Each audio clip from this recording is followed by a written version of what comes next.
ಆತ್ಮೀಯ H16 news ಅರ್ಥಾತ್ ಹೇ ಸೀತಾರಾಮ್ಗೆ ಸ್ವಾಗತ. ನಾನು ನಿಮ್ಮವ MI ಅಥವಾ ಮಲ್ಲಪ್ಪ ಜೋದವಾರ. ಆತ್ಮೀಯರೇ, ವಿಶೇಷವಾಗಿ ಕುಮಾರಸ್ವಾಮಿ ಮತ್ತು DK ಶಿವಕುಮಾರ್ ಮಧ್ಯದಲ್ಲೇ ವೈಮನಸ್ಸಿನ ರಾಜಕೀಯ ಭಾಳ ಜೋರದನ್ನು ನಿಮಗೆ ಗೊತ್ತದೆ. ಇದಕ್ಕೆ ಕಾರಣ ಇಷ್ಟ, ಹೇಗಾದರೂ ಮಾಡಿ ಒಕ್ಕಲಿಗ ಸಮುದಾಯದ ತಮ್ಮ ಹಿಡಿತವನ್ನು ಸಾಧಿಸಬೇಕಾಗಿತ್ತು ಅನ್ನುವಂಥ ಇಬ್ಬರಲ್ಲಿ ಮನಸ್ಥಿತಿ. ಯಾಕಂದ್ರೆ JDS ಅನ್ನಂತೆ ಪೂರ್ತಿಯಾಗಿ ಒಕ್ಕಲಿಗರ ಪಕ್ಷ ಅನ್ನುವಂಗೆ ಟ್ರೀಟ್ ಮಾಡ್ತಾಯಿದ್ದಾರೆ, ನೋಡ್ತಾ ಇದ್ದಾರೆ. ಅದೇ ಕಾರಣ DK ಶಿ ಅವರು ಇವತ್ತು ಉಪಮುಖ್ಯಮಂತ್ರಿಯಾಗಿ ಒಂದು ಉನ್ನತ ಸ್ಥಾನದಲ್ಲಿ ಇದ್ದಾರೆ. ಇವತ್ತು ಅವರು ಸ್ವತಃ ಈ ಒಕ್ಕಲಿಗರ ಮತಗಳನ್ನು ತಮ್ಮತ್ತ ಸೆಳ್ಕೋಬೇಕು ಅನ್ನೋಂಥ ಒಂದು ವಿಚಾರದಲ್ಲಿ, ಅದರಲ್ಲೂ ಈಗ ಅವರಿಗೆ ಕಾಂಗ್ರೆಸ್ನಲ್ಲೇ ಅಥವಾ ಸ್ವಪಕ್ಷದಲ್ಲೇ ಅಷ್ಟೊಂದು ಹೇಳ್ಕೊಳ್ಳುವಂಥ ಒಳ್ಳೆಯ ವಾತಾವರಣ ಅಥವಾ ಸಿದ್ದರಾಮಯ್ಯರನ್ನ ಬೀಟ್ ಮಾಡುವಷ್ಟ ಒಂದು ದೊಡ್ಡ ಸಂಖ್ಯೆಯ ಶಾಸಕರ ಬಲ ಸಿಕ್ಕಿಲ್ಲ ಅನ್ನೋದು ಲೋಕಕ್ಕೂ ಗೊತ್ತಿರುವಂಥ ವಿಷಯ.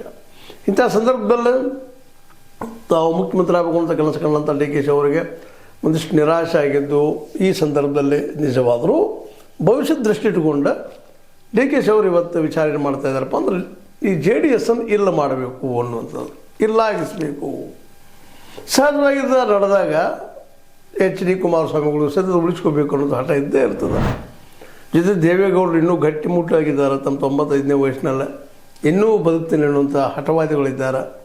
ಹೀಗಾಗಿ ಈಗ ಟೆನಿಕಾಸ್ಟ್ JDSಗೆ ತನ್ನ ಅಸ್ತಿತ್ವವನ್ನು ತಪ್ಪು ಪಡ್ಕೋಬೇಕಾಗುವಂಥ ಅನಿವಾರ್ಯತೆ ಬಂದು ನಿಂತುಬಿಟ್ಟದೆ. ಇವತ್ತು ಒಂದು ಕಡೆ ಕಾಂಗ್ರೆಸ್ ಸಹಜವಾಗಿ ವಿರೋಧ ಪಕ್ಷ, ಅದರ ಜೊತೆಗೆ ಕಾಂಗ್ರೆಸ್ನಲ್ಲೇ DK ಮತ್ತು ಸಿದ್ದರಾಮಯ್ಯ ಇಬ್ಬರು.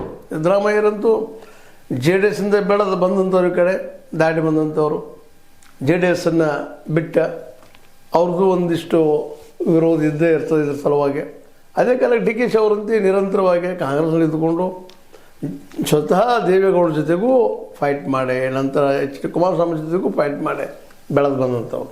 ಹೀಗಾಗಿ ಇವತ್ತು ಎನಿ ಕಾಸ್ಟ್ ಯಾವುದೇ ಪ್ರಸಂಗ ಏನೋ ಆಗಲಿ, ನಿಶ್ಚಿತವಾಗಿಯೂ ಈ ಮೈಸೂರು ಭಾಗದ ಒಕ್ಕಲಿಗ ಸಮುದಾಯವನ್ನು ಹಿಡಿದು ತಮ್ಮ ಕೈಗೆ ತೊಗೋಬೇಕು ಅನ್ನೋಂಥ ದಿಟ್ಟ ನಿರ್ಧಾರಕ್ಕೆ ಬಂದಂಗೆ ಕಾಣ್ತಾ ಇದ್ದಾರೆ. ಇದೆಲ್ಲ ಗೊತ್ತಾಗಿರುವಂಥ ನಮ್ಮ ಕುಮಾರಸ್ವಾಮಿಗಳು ಸಹಿತ ಎಷ್ಟು ಸಾಧ್ಯನೋ ಅಷ್ಟು ಪ್ರಬಲವಾಗಿ DK ಶಿ ಮೇಲೆ ಆಕ್ರಮಣ ಮಾಡ್ತಾ ಇದ್ದಾರೆ ಅನ್ನುವಂಥದ್ದು. ಇನ್ನು ನೋಡಿದ್ರಿ ಬಳ್ಳಾರಿ ವಿಷಯದಲ್ಲೇ ನಮ್ಮ DK ಶಿ ಅವರು ಒಂದು ರೀತಿಯಿಂದ ಮೂಗು ತೋರಿಸಿ ಹೋದರು, ಅಲ್ಲೇ ಗೃಹ ಮಿನಿಸ್ಟರ್ ಮಾಡಬೇಕು ಕೆಲಸ ತಾವು ಮಾಡಿದರು, ಭೇಟಿ ಆದರು. ಇದನ್ನು ಟೀಕೆನೂ ಮಾಡಿದರು ನಮ್ಮ ಕುಮಾರಸ್ವಾಮಿಗಳು.